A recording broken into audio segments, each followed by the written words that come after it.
হসপিটালের জন্য অ্যাম্বুলেন্স এবং লাশবাহী গাড়ির জন্য আজকের এই অনুষ্ঠানে উপস্থিত আছেন আমার অত্যন্ত প্রিয় মানুষ এবং ইতিমধ্যে যিনি পুরো বাংলাদেশে নিজের ভাবমূর্তি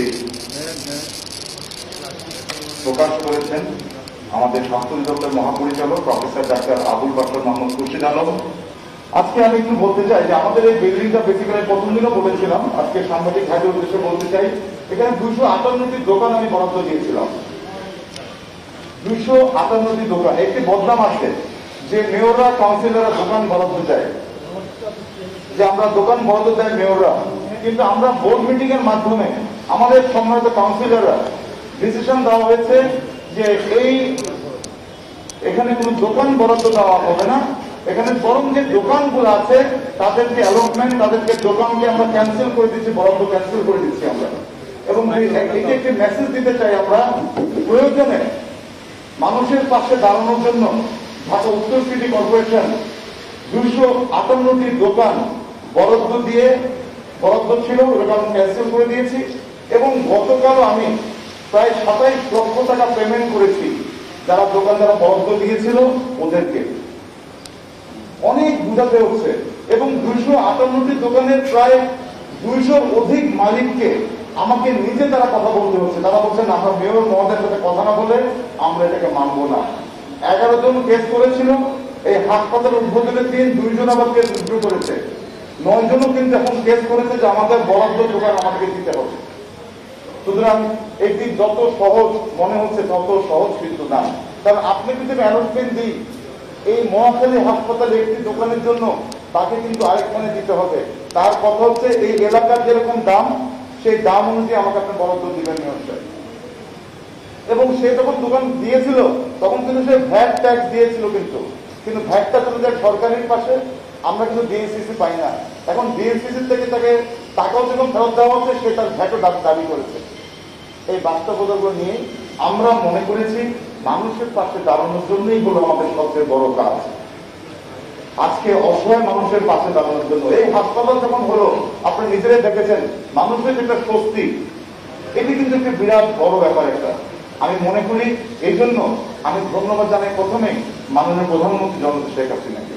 আমি যখন গত টার্মে যখন আসি এই হাসপাতাল জায়গাটা দেখে আমি বলেছি যে না, এত সুন্দর জায়গায় আমাদের সাউথ এবং নর্থ যখন ডিভাইড হয় তখন সাউথে 2টি হাসপাতাল হয়েছে, কিন্তু নর্থে কোনো হাসপাতাল কিন্তু হয়নি। তখন থেকে আমার স্বপ্ন যে এটিকে একটা হাসপাতালে রূপান্তরিত করার জন্য। এবং মাননীয় প্রধানমন্ত্রী আমাকে নিজে বলেছেন যে তুমি কি 258টা অ্যালটমেন্ট কি ক্যান্সেল করতে পারবা তুমি? আমি বলছি আপনি যদি মাথায় হাত রাখেন তাহলে অবশ্যই পারবো। এবং আমি ধন্যবাদ জানাতে চাই এখান থেকে মাননীয় প্রধানমন্ত্রীকে যে এই যে দূরদর্শিতা আমাকে দিয়েছেন, আমাকে সাহস জুগিয়েছেন। আমি তখনই কিন্তু এসে সাংবাদিকদের ভাইয়ের খেয়াল আছে, আমি গত বছর ডিক্লেয়ার করেছিলাম এটিকে একটি হাসপাতাল রূপান্তরিত করা যায় কি না যায়। এবং যখন রূপান্তর করা হচ্ছিল, যেহেতু কার্ডটা নিতে ছিল, তখন এটি আমার ব্রিগেডিয়ার জোবায়ের এখানে আছে, তার প্রথম এখানে তার পোস্টিং হয় আমাদের স্যাম্পল কালেকশন হিসেবে যারা বিদেশে যারা যাবে তাদের জন্য। তখন আমি এখানে এসেছিলাম ঢাকার আমাদের সিভিল সার্জন সহ। তখন এটা 2 দিনের ডিসিশন হয়, আমাকে ফোন করা হয় স্যার এটাকে আমরা ইউজ করতে পারি কিনা। আমি ইমিডিয়েটলি করেন, সকল সহযোগিতা আমরা দিব। এবং তারপরে ইউজ করার পরে তারপরে আমার ঢাকা মেডিকেল কলেজের যিনি আমাদের স্বাস্থ্য পরিচালক ছিলেন এখানে পোস্টিং হয়, ব্রিগেডিয়ার জোবায়ের আমার অফিসে চলে যায়। এবং তারপরে আমরা যখন কাজ করতে থাকি, তারপরে যখন আবার যখন মহামারীটাকে উপরের দিকে যাচ্ছে কার্যের দিকে, তখন definitely I got a call from him. আমাকে মাননীয় স্বাস্থ্যমন্ত্রী আমাকে ফোন করেছেন, ডিজি সাহেবের সাথে আমার কথা হয়েছে, তারপরে থেকে আমরা সবাই মিলে কাজটা করেছি। আমার এখানে আপনারা জানেন যেখানে অনেকগুলো বাথরুম করতে হয়েছে, আমাদের ফ্লোর কিন্তু ভাঙতে হয়েছে। আমরা বলেছি, আমি এসেছিলাম, আমি যা যা করার দরকার, আমার চিফ ইঞ্জিনিয়ার এখানে আছে, আমার সিও সাহেব সহ আমার সবাই সব সাপোর্ট আমরা দিব। আমরা সেই কাজটা করেছি। এবং আমরা যেমন গত 4-5 দিন আগে আমাকে ফোন করা হয়েছে যেখানে লাশ ঘর করতে হবে, একটা ফ্রিজার রাখতে হবে, কোথায় করতে হবে আমার চিফ ইঞ্জিনিয়ারকে বলেছি, আমার সাথে আমাদের পরিচালক ফোন করেছিল। সর্বক্ষণিক আমরা যোগাযোগ করছি যে কোনো কাজের জন্য। তো আমার মনে হয় এই যে একটা কম্বিনেশন, এটি একটা প্রকৃত উদাহরণ যে সবাই মিলে কাজ করলে একটি সুন্দর যে হাসপাতাল দেওয়া যায় তার উৎকৃষ্ট প্রমাণ হলো এই স্বল্প 20 দিনের মধ্যে একটি হাসপাতাল এই সময় মানুষের ভয় ছিল যে কোথায় যাবে, এটি করেছে। এই জন্য আমি ধন্যবাদ জানাতে চাই বিশেষ করে আমাদের ডিজি হেলথকে, হেলথ ইঞ্জিনিয়ারিং ডিপার্টমেন্ট, আমাদের যে স্বাস্থ্য প্রকৌশলী ডিপার্টমেন্ট আছে তাদেরকে আমি ধন্যবাদ জানাই, সেনাবাহিনীকে। এখন আমরা সেনাবাহিনী কেন দিয়েছি আমরা, কারণ ডিএনসিসির এই বিল্ডিংটা ডিএনসিসি, স্ট্রাকচারটা ডিএনসিসি, ম্যানেজমেন্টটা করবে কে, স্ট্রাকচারটা ডিএনসিসি। আমরা যখন কথা বলেছি প্রথম অবস্থায় গতবার, তখন যে আর্ম ফোর্সেস ডিভিশনের যিনি ছিলেন আমাদের, তার সাথে আমার কথা হয়েছেন, এবং তারপরে বর্তমানে আর্ম ফোর্স ডিভিশনের যিনি আছেন আমরা কথা হয়েছেন যে হাসপাতাল দিচ্ছে হলো ডিএনসিসি, বিল্ডিং এবং স্ট্রাকচার ম্যানেজমেন্ট করবে হলো আর্ম ফোর্সেস ডিভিশন, এবং ডাক্তার এবং ইকুইপমেন্ট দিবে হলো স্বাস্থ্য অধিদপ্তরের ডিজি সাহেব এখানে আছেন। আমি এই জন্য ধন্যবাদ জানাতে চাই আর্ম ফোর্সেস ডিভিশনকে, আমি ধন্যবাদ জানাতে চাই আমাদের স্বাস্থ্য মন্ত্রণালয়, জাহিদ মালিক উনি এখানে ছিলেন, আমরা উদ্বোধন করেছেন, সকল ধরনের সহযোগিতা কিন্তু আমরা পেয়েছি। সুতরাং একজন ছাড়া, আমি যদি শুধু বিল্ডিং দিতাম তাহলে কিন্তু হতো না, শুধু বিল্ডিং দিলে হতো না, আবার উনি ইকুইপমেন্ট দিলে ইকুইপমেন্ট করে রাখতো, এটাও যেরকম হতো না। আর্ম ফোর্সেস ডিভিশনে কোথায় কাজ করতো, এই যে কম্বিনেশন, এই কম্বিনেশনের মাধ্যমে কিন্তু আজকে একটি সুন্দর টপ ক্লাস হাসপাতাল, যেটি প্রান্তিক জনগোষ্ঠী, ঢাকার মানুষ তাদের এই সময় তারা যেন এখানে আসতে পারে এবং চিকিৎসা নিতে পারে অতি স্বল্প মূল্যে। আমার সাথে কথা হয়েছে যে আইসিইউর জন্য কিন্তু আমরা কোনো চার্জ দিচ্ছি না, আমরা আইসিইউর জন্য কোনো চার্জ দিচ্ছি না। That is the message to all the nation, that is the message to all the নগর ডুইলার যারা আছেন আমাদের নগরবাসীর জন্য আমরা কিন্তু সে কোনো চার্জ দিচ্ছি না। তাই আমার সাথে যখন কথা হচ্ছে, এই হাসপাতাল পরিচালকের বলছিলেন যে আমাদের, আপনার ডিজি সাহেবের কথা শুনেছেন যে উনি অন্য খাতে একটা অ্যাম্বুলেন্স দিয়েছে, তাই আমরা ইমিডিয়েটলি আমাদের মিটিং এর মাধ্যমে, বোর্ড মিটিং এর মাধ্যমে আমাদের কিছু সিস্টেম আছে করে আমরা দেখেছি যে আমাদের এখানে এখন কি দরকার, এখানে দরকার অ্যাম্বুলেন্স। কারণ এখানে যারা আসেন অনেকেই কিন্তু প্রান্তিক জনগোষ্ঠী, খেটে খাওয়া মানুষ, অনেকে কিন্তু অত টাকা দিয়ে তারা যারা টাকা আছে তারা অনেক সময় তারা প্রাইভেট হাসপাতালে যাচ্ছে, কিন্তু যাদের এখানে আছে অনেকেই কিন্তু ওরকম সক্ষমতা নাই, আবার অনেকের সক্ষমতাও আছে, কিন্তু যাদের সক্ষমতা নাই তাদের জন্য আমরা ডিএনসিসির পক্ষ থেকে আজকে এখানে দুটো অ্যাম্বুলেন্স বিনামূল্যে দেওয়ার আমি ঘোষণা করলাম। দুটো অ্যাম্বুলেন্স বিনামূল্যে থাকবে। এখন অ্যাম্বুলেন্সগুলো অবশ্যই এটা পেট্রোল লাগবে, এটা ডিজেল লাগবে, এটা ড্রাইভার লাগবে, এটা মেনটেনেন্স লাগবে। ড্রাইভার, মেনটেনেন্স, ডিজেল, পেট্রোল যা কিছু লাগে সবকিছু ডিএনসিসি বহন করবে, শুধুমাত্র ঢাকা শহরের জন্য। ঢাকার উত্তর এবং দক্ষিণ যেটাই হোক না কেন, ঢাকা শহরের পেরিফেরির মধ্যে দুটো অ্যাম্বুলেন্স আমরা দিলাম। এটা সকল দায়িত্ব মেনটেনেন্স থেকে শুরু করে ড্রাইভার সকল থাকবে। শুধু অপারেশনাল যে ম্যানেজমেন্ট যেটা আছে, ন্যাচারালি একটা অপারেশন ম্যানেজমেন্টের জন্য এই হাসপাতালের যিনি পরিচালক উনি এটাকে অপারেশন ম্যানেজমেন্ট করবে, কারণ ম্যানেজমেন্টটা আরো বেশি গুরুত্বপূর্ণ। সেই সাথে আপনারা দেখেছেন যেখানে লাশবাহী দুটো, একটা ফ্রিজার ভ্যান আছে, অত্যাধুনিক ফ্রিজার ভ্যান। এই ফ্রিজার ভ্যানটাও আমি মনে করি এই করোনা কালীন সময়ের জন্য, যখন এখন একটি মানুষের উদ্যোগ, মানুষের উদ্বিগ্ন যে কি অবস্থা, আমি কিভাবে আমার ডেড বডিটা নিয়ে যাবো। কয়দিন আগেও আমাকে একজন ফোন করেছে ঢাকা মেডিকেল কলেজের একজন ছাত্র ইউনিভার্সিটির, যে আমার মাকে ডেড বডিটা নেওয়ার জন্য মেয়র সাহেব আমাকে আপনি 7,000 টাকা দেন। আমি বললাম কেন? বলে আমার এটা নিয়ে যাওয়ার জন্য প্রাইভেট যারা অ্যাম্বুলেন্স তারা 7,000 টাকা চাচ্ছে।